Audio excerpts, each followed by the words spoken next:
Today we are working on the chaser. It's Drift Mitsuri this weekend, and we have a lot of work to get done to get this thing able to survive the weekend is essentially my goal.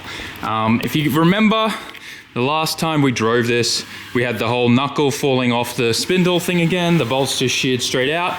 This time, I got a new one on here now, fresh bearing and everything. Well, when I say new one, like this is fresh and new to me, but it does have a really good bearing in here. The old one that I borrowed from Gobbler has a bad bearing in it, but it was enough to get us by. You can probably tell actually if you just listen, like, I don't know if you can hear it grinding, let me see. Maybe you could hear that, but it doesn't make that noise when it's a good bearing. So, look, it's not great that we're gonna be putting a bunch of heat into these knuckles, and I'm not going for the biggest, best penetration ever, but I'm gonna be putting the fattest, hottest MIG welds on around this, and I'm permanently attaching this to this. And we're doing that on both sides, just as a precaution. Josiah at FDF has actually redesigned this now so that it has the insert collars inside that lock into the knuckle, plus another bracing point, which should solve this issue. But for now, because we can't get it in time, we're gonna weld this thing up. And then this will be one huge piece spindle thing here. But yeah, otherwise, we did a compression check on the 48-hour rebuilt motor. And it's pretty much 150 to 160 across the board, so we're good there. The only other thing I want to install on this is a water sprayer. Also, speaking of water spraying, it's about to thunder and lightning and full crazy storm right now outside. So that's going to be very loud. But yeah, water spray kit on this, and then I think we'll be good. As for a water tank, we'll probably go to the home center and just get like a big 20-liter drum or something and ratchet strap it in the back. But this thing served me well, and we're going to be doing a subathon on my Twitch channel for this Drift Mitsuri. By the way, this lychee drink is amazing.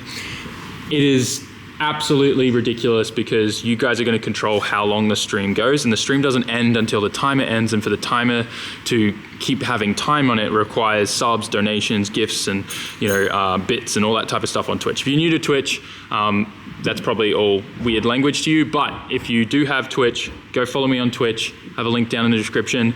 All right, let's get the MIG out. We got the welder all set up, ready to start buzzing. And I just want to remind you guys, this is like a cheap $300 welder, and it does great for what we use it for. Sure, we could spend a lot of money, and eventually I will get like a really nice, expensive welder because they have a ton of really cool features and you can really make welds look incredible and beautiful with them. But for what we've been doing, we've been able to do enough with, once again, my like $300 TIG over there and $300 MIG here. I think everything shipped to me with a bunch of wire and everything. I spent no more than 1,000 US on both setups, and I'm stoked. Like, we've been able to accomplish a lot with these machines. Anyways, let's start doing it.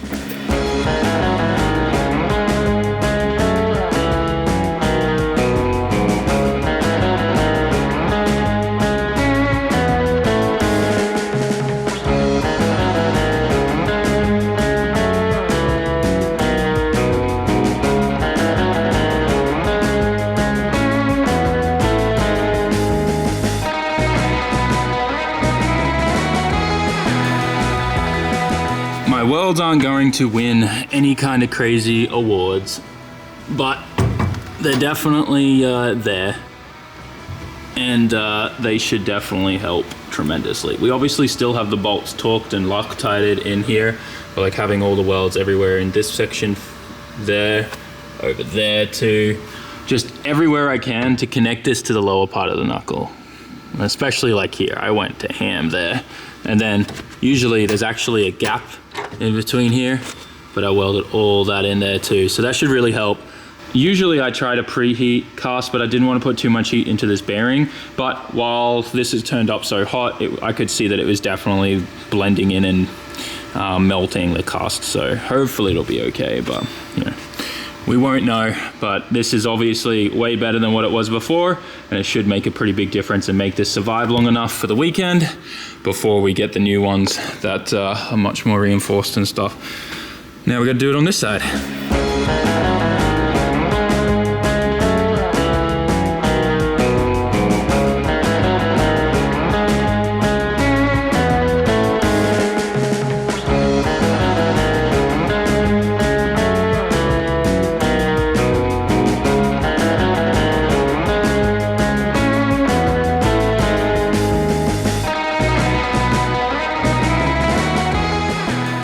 once again, not the best welds in the game, but it's gonna hold it on there. I really don't think we're gonna have any issues. This, not that great. The powder coating was still in places that I needed to weld, so it kind of contaminated it a little bit, but it burned it out and got there in the end, so that's the main thing. On the back, same deal, a couple welds there. Should be enough. The main place that we want to reinforce is here for sure, and here, and then obviously here too. But yeah, we definitely got those gooped up, so I think it'll be fine. We'll slap that all back together and should be good. This bearing sounds a little loud, so I kind of wish we changed the spindle on this one now. I wish I checked that before I welded it, but that's all good. It's not that hard to change the bearings on these, actually. It's kind of nice and simple, so I can do that later if we need to, but it just needs to last the weekend. That's the main thing. You guys know the drill. A little bit of black paint while she's still hot, so it dries fast. Try and keep the rust away a little bit. Not that I'm that phased, honestly.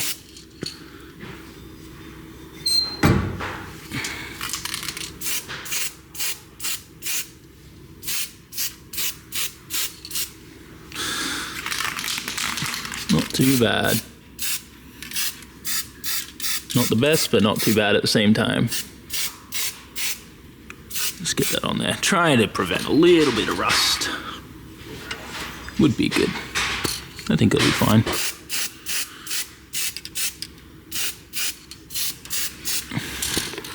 No worries. All good. What are we dealing with in here? A little bit more in there, I think. Oh yeah, mint. All good. Ready to rip. Put it all back together now. Got pretty much the front all back together, ready for wheels and tires to kind of go on them. So we should be sitting pretty. I didn't film this actually, but I moved my IAT sensor from the throttle body here, put a little bung in there, and just welded on a aluminum bung to the intercooler piping right before the throttle body. That way my IATs are more accurate. And then I actually worked out why this thing's been getting really hot recently. It seems like there's no drag whatsoever on my fan. Most likely the clutch fan, like the clutch is gone. Like it's kind of still there, but it's super weak. And I do remember in a particular crash at some point, the fan got jarred and locked and the engine spun and probably burnt it out. And I was just comparing it to the spare one I have here on the ground from the NA2J that we pulled out of the ProGray, and this has way more drag on it and feels correct. So that's most likely what the issue is and why this thing struggles to stay cool like it used to. So I'm gonna quickly order a new one of those and probably a brand new fan too, because my fan's really sad and not looking good. So I'll probably order that as well at the same time, and that'll probably help this thing stay cool as well. But I have a bunch of stuff coming tomorrow so that I can do water jets on here, so just a water mister sprayer set. And I'm gonna have 2 set up on the intercooler, 1 on the oil cooler, and then probably 2 pointing back at the radiator as well. And I'm gonna set it up with a trigger wire, cause one of these wires that came in on the stock harness, which is tucked down here somewhere, is actually a trigger wire that I can use from the Link ECU, and I can set up a custom, wait, is it off that plug? Or it's somewhere down there. Anyways, I'm gonna wire that into a relay, and I'm gonna put a water pump here and then a line all the way in the back to a tank. Hopefully I can find one from a Subaru, like STI Impreza, and I'll strap it in the trunk. But my goal is that the Link ECU, when it detects a certain level of high IATs or high oil temperatures or high water temperatures, that it's just gonna turn on. Now, ideally, I could have a 2 pump setup for IATs only, where the intercooler sprayer was separate from the oil cooler and the radiator. But I feel like that's a little overcomplicated, and if I have high IATs, I most likely have high water temperature and oil temperature. So if it all just switches on for a second and cools everything down, I think that'll be good, and it'll be cool to just have the Link ECU control that entirely, and I don't have to worry about anything. And I will put a little fuel, like not a fuel sender, but similar to a fuel sender. It'll just be a water level sender, and I'll set it up in the tank so that just a little LED light comes on my dash to tell me that, hey, the water tank needs filling. That's a little overcomplicated, I know, but it's super easy to do, and it's just 2 wires from the back that I'll run into the back of my dash. It won't even go into the Link ECU. It'll just be the Power Tune Digital Dash has a bunch of analog inputs, and it literally just, once it detects the two wires connect, when the little float gets to 0, it will obviously tell me that it needs filling. I think that'll be kind of cool, and I'll let you guys see that when it's done. But for now, we're kind of done with the maintenance. It needs an oil change, which we'll do tomorrow morning, and we'll pick things up from there. But let me know down in the comments what you guys think of these kind of raw videos where I'm just wrenching and getting stuff done. I know I'm not filming the entire process. I'm kind of picking up the camera whenever I remember, but these kind of more, I guess, technical hands-on videos, I think I want to put on this channel as I start to kind of work on more of those kind of, you know, bigger projects and stuff that I want to do on the main channel that you guys have been seeing with some of the content we've been producing recently. But yeah, anyways, with that, I don't know if this is going to be a whole video or not yet, but we'll see. The next day. It's a couple days later, and unfortunately we had an issue with the comp car, so I had to focus 100% on getting that sorted so that we could get both the Chaser and the comp car up to Ebisu and the short schedule that we had, because we were going to be borrowing a friend's double loader and we had to have it back by a certain time. So I didn't pick up the camera and just got all the work done as quickly as I could. A little bit of a really late night, but we managed to make it to Matsuri and everything went quite well actually.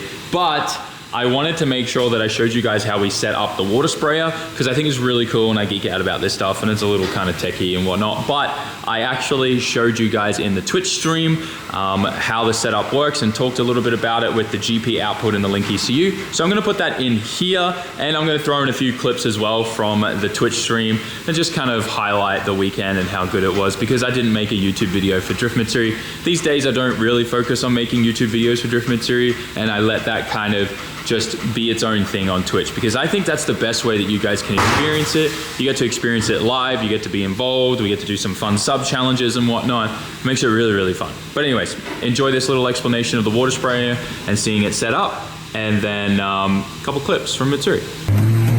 This water tank goes to a high pressure diaphragm pump here, which then sends oh, I should probably fix that. It's leaking a little, but that's okay.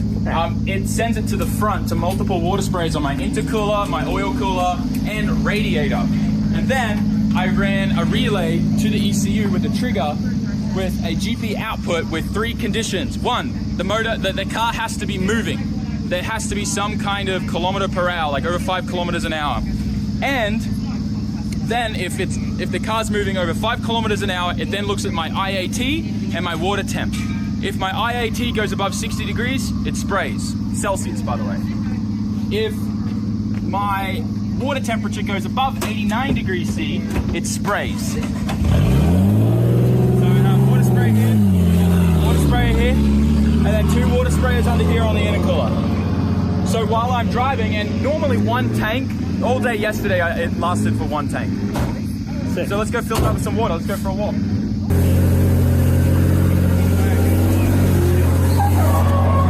Yeah, this is one of those new hydrogen cars. It just takes water, fill it up. Never had to pay gas ever again.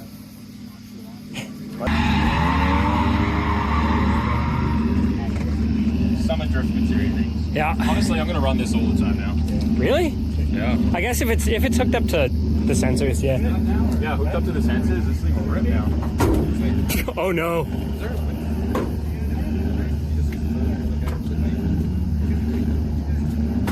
Oh, good. Hey. Got your rip. Alright, let's go drive.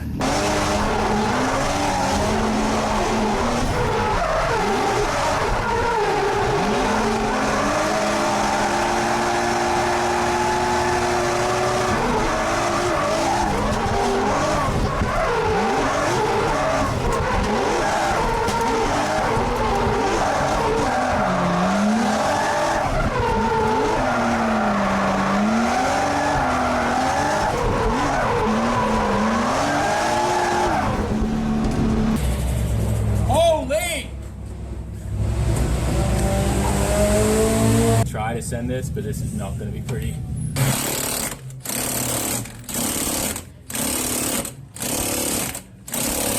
Oh, we're golden, man. Oh.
And we're gonna wrap up this Raw video here. Let me know what other kind of behind the scenes content do you want to see on this Raw channel. I want to grow this more. I want it to get bigger, and I want it to be more of like, I guess a little bit more connected to you guys in the community that we've grown.